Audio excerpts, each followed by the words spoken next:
نہ وہ عشق میں رہے گرمیاں، نہ وہ حسن میں رہے شوقیہ، نہ وہ غزنوی میں تڑپ رہی، نہ وہ غم ہے زلف ایاز میں۔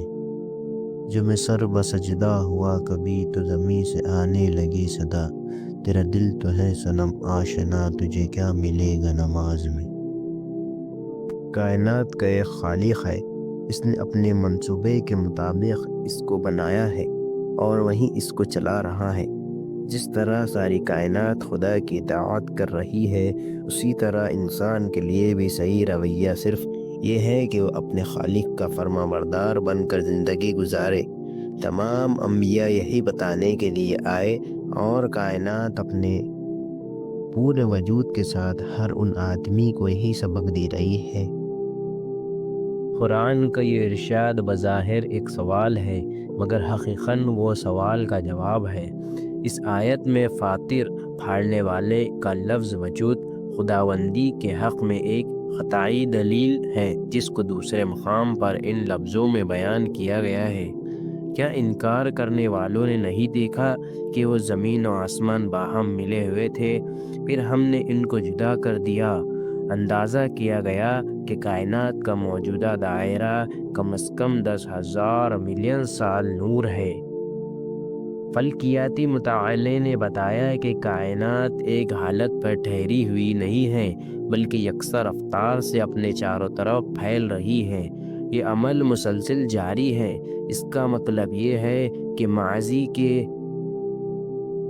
کسی وقت کائنات سمٹی ہوئی حالت میں تھی۔ فلکیات والوں کے خیال کے مطابق ابتدا پوری کائنات ایک بڑے ایٹم بم کی صورت میں تھی۔ اس کے تمام اجزاء بے حد قوت کے ساتھ اندر کی طرف کھینچے ہوئے تھے۔ تقریباً 15 بلین سال پہلے اس ابتدائی معدے میں ایک دھماکہ یا اخراج طاقت کا واقعہ ہوا، جس کے نتیجے میں اسپراٹیم کے اجزاء اپنے مرکز سے ٹوٹ کر اپنے چاروں طرف پھیلنے لگے تاکہ موجودہ کائنات کو وجود دے سکے۔ اسپراٹم کے اندر اس وقت جو اسباب کام کر رہے تھے وہ تمام تر صرف اندر کی طرف کھینچنے اور سمیٹنے کے تھے۔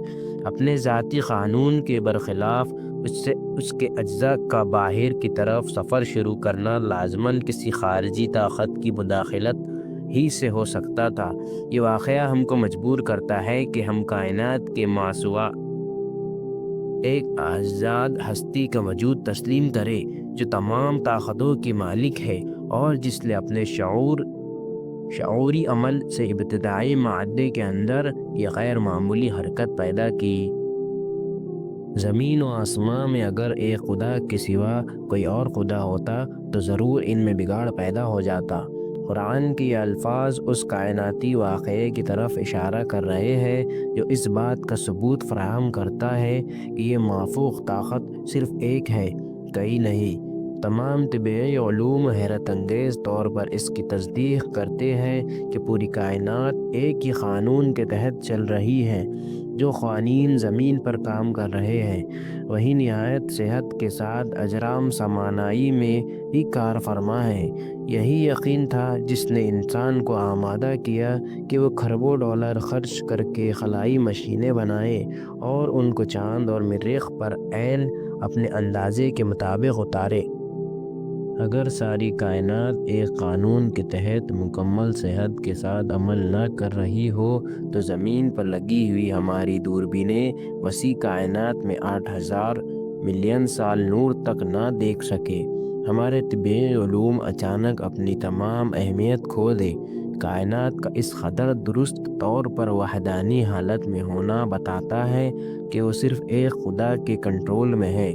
اگر وہ کئی خداؤں کے کنٹرول میں ہوتی تو یقیناً اس میں انتشار برپا ہو جاتا، مختلف خداؤں کی کشمکش میں وہ درہم برہم ہو کر رہ جاتی، زمین پر ایک قانون کی حکمرانی ہوتی اور سیاروں پر دوسرے قانون کی۔ اللہ نے پیدا کی ہر چیز اور پھر ہر ایک کا ایک اندازہ مقرر کر دیا ہے۔ طبیعتی مشاہدہ بتاتا ہے کہ کائنات کی ہر چیز کا ایک قانون ہے، وہ انتہائی نرم دل کے ساتھ اس پر قائم ہے۔ این رکسبرگ کہ الفاظ میں کائنات تعجب خیز حد تک یکساں ہے۔ ہم خواہ کسی طور پر بھی اس کو دیکھیں، کائنات کے اجزاء میں وہی ترکیب اسی تناسب سے پائی جاتی ہے۔ زمین پر جو طبیعتی قوانین دریافت کیے گئے ہیں وہ تحکیمی اعداد پر مشتمل ہے، جیسے الیکٹران کی مقدار، مادے کا تناسب ایک پروٹون کے مقرر مقدار مادہ سے جو کہ تقریباً 1840 کے مقابلے میں 1 ہوتا ہے۔ یہی تناسب ہر جگہ اور ہر وقت پایا جاتا ہے۔ ایسا کیوں ہے کہ ایک خالق نے تحقیقی طور پر انہیں اعداد کا انتخاب کر رکھا ہے؟ یہ واقعہ صاف طور پر بتاتا ہے کہ کائنات ہر ایک زبردست ہستی کے کنٹرول میں ہے۔ جو خدا کائنات کا خالق ہے وہی اس کا حکمراں بھی ہے۔ اس سلسلے میں یہ بات کوئی اہمیت نہیں رکھتی کہ خدا اگر ہے تو ہم کو نظر کیوں نہیں آتا۔ ہم ایک ایسی دنیا میں جی رہے ہیں جہاں ہمارے لیے اس کے سوا چارہ نہیں کہ چیزوں کو دیکھے بغیر مانے۔ یہ صرف خدا کے عقیدے کا سوال نہیں ہے۔ ہم جس کائنات میں ہیں اور جس کو ہم بہرحال مانتے ہیں، اس میں بے شمار چیزیں ہیں جن کو ہم نہیں دیکھتے اور نہیں دیکھ سکتے، مگر اس کے باوجود ہم ان کو ماننے پر مجبور ہیں۔ خدا کے سوا موجودہ کائنات کو بھی ہم ایمان والغیب کا طریقہ اختیار کیے بغیر نہیں سمجھ سکتے۔ مثال کے طور پر ایٹم میں کسی قسم کے ذرات تسلیم کیے گئے ہیں۔ ان میں سے ایک نیوٹرینو ہے۔ کہا جاتا ہے کہ اس ذرے میں کوئی برقی چارج نہیں ہوتا، حتیٰ کہ اس میں کوئی مادہ بھی نہیں ہوتا، گویا وہ ایک لاش وجود ہے۔ ایک سائنسدان نے کیا خوب کہا ہے، neutrino is a tiny bundle of nothing. ایک سائنسدان نے کیا خوب کہا ہے، neutrino is a tiny bundle of nothing. Neutrino لاشے کا ایک چھوٹا سا پرندہ ہے۔ اس لاشے کا وجود کیوں تسلیم کیا گیا؟ اس کی وجہ یہ ہے کہ ایٹم میں بعض ایسے خواص ظاہر ہوتے ہیں جن کی توجہ اس کے بغیر نہیں بنتی کہ ایٹم کے ڈھانچے میں ایک غیر ذرہ کا وجود تسلیم کیا جائے۔ اس مفروضہ نیوٹرینو کے عجیب و غریب اور صاف میں سے ایک یہ بھی ہے کہ وہ کسی بھی مادی جسم سے بغیر روک ٹوک گزر سکتا ہے، حتیٰ کہ وہ اپنے سفر میں پورے کرۂ ارض کو اس کے اندر سے پار کر سکتا ہے۔ نیوٹرینو کی اس خصوصیت کو انسانی استعمال میں لانے کے لیے امریکہ میں تجربات ہو رہے ہیں۔ سائنسدانوں کا خیال ہے کہ اگر نیوٹرینو کی اس خصوصیت کو قابل استعمال بنایا جا سکا تو پیغام رسانی کی دنیا میں انقلاب آ جائے گا۔ کائنات میں کسی چیز کو دیکھنا خالص عملی طور پر اس قدر ناممکن ہے کہ سائنسی فلسفے کے درمیان خود اس امر میں اختلاف پیدا ہو گیا ہے کہ وہ کائنات کو ایک خارجی واقعہ قرار دے یا محض ایک ذہنی یا داخلی طور پر محسوس کی جانے والی چیز۔ خدا کو ماننا کبھی انسان کے لیے اتنا مشکل نہیں رہا ہے جتنا خدا کا صحیح تصور قائم کرنا۔ تمام معلوم زمانوں سے انسان خدا کو مانتا رہا ہے، اور آج بھی کرۂ ارض کی آبادی کی بہت بڑی اکثریت خدا کے وجود کا اقرار کرتی ہے۔ مگر اصل کمی ہمیشہ یہ رہی ہے کہ خدا کو ماننے کے باوجود لوگ اس کے ساتھ ایسے عقیدے جمع کر لیتے ہیں جس سے ماننا اور نہ ماننا دونوں یکساں ہو جاتا ہے۔ کسی نے خدا کو مانتے ہوئے اس کی یہ ایسی تعبیر کی کہ خدا کا کوئی علیحدہ اور مستقل وجود ہی مشتبہ ہو گیا۔ کسی نے خدا کو مانا مگر اسی کے ساتھ اس کے ایسے شرکار یا مقربین بارگاہ فرض کر لیے جس کے بعد خدا کی خدائی بے معنی ہو کر رہ گئی۔ خدا کے معاملے میں انسان کے بے راہ ہونے کی وجہ ہمیشہ صرف ایک رہی ہے۔ کائنات کے معلوم واقعات پر خدا کو قیاس کرنا۔ انسان کے یہاں بیٹے بیٹیاں ہوتی ہے، اس لیے فرض کر لیا گیا کہ خدا کے بھی کچھ بیٹے بیٹیاں ہوگی، اور اسی طرح اس مقدس خدائی خاندان تیار ہو گیا۔ دنیا کے بادشاہوں کے یہاں کچھ سرکار رس لوگ ہوتے ہیں، اس لیے فرض کر لیا گیا کہ خدا کے یہاں بھی کچھ مقرب لوگ ہیں جن کو اس نے اختیار دے رکھا ہے اور جن کی باتوں کو وہ سنتا ہے۔ اسی طرح قاسان کائنات کا ایک قبیلہ تیار ہو گیا۔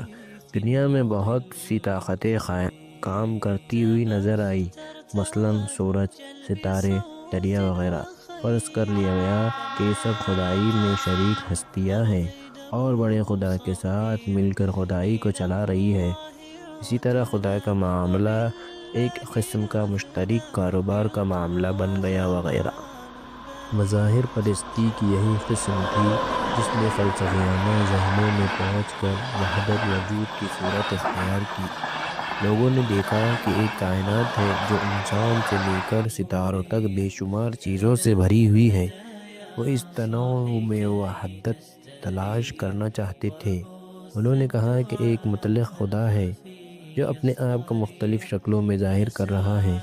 اسی طرح خدا کا تصور ایک ایسے مجروح خیال کی صورت میں ڈھل گیا جس کی اپنی علیحدہ کوئی ہستی نہ ہو، ہر چیز اسی سے نکلتی ہو اور ختم ہو کر دوبارہ اس میں مل جاتی ہو۔ اس تصور نے انسانی خداؤں کا عقیدہ پیدا کیا۔ یہ فرض کر لیا گیا کہ کچھ لوگ اپنی ریاستوں سے اپنی دینوی حیثیت کی اسی طرح نفی کر لیتے ہیں، وہ جیتے جی خدا سے مل جاتے ہیں اور اسی طرح اپنی زندگی ہی میں اس خدا کا عاجز بن جاتے ہیں جس کا جز دوسرے لوگوں مرنے کے بعد ان کے عقیدے کے مطابق بننے والے ہیں۔ اسلام نے خدا کے تصور سے ان تمام الحاقات کو جدا کیا۔ اس نے بتایا کہ اسی طرح کا ہر اضافہ دراصل خدا کے عقیدے کے نفی ہے۔ خدا وہی ہے جو ہر لحاظ سے یکتائی کی صفت رکھتا ہو، جو اپنی ذات و صفات میں اشتراک کی تمام قسموں سے پوری طرح پاک ہو۔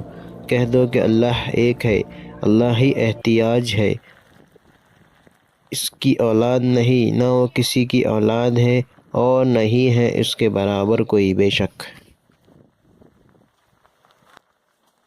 جو یقین کی راہ پر چل پڑے انہیں منزلوں نے پناہ دی، جنہیں وسوسوں نے ڈرا دیا وہ قدم قدم پر بہک گئے۔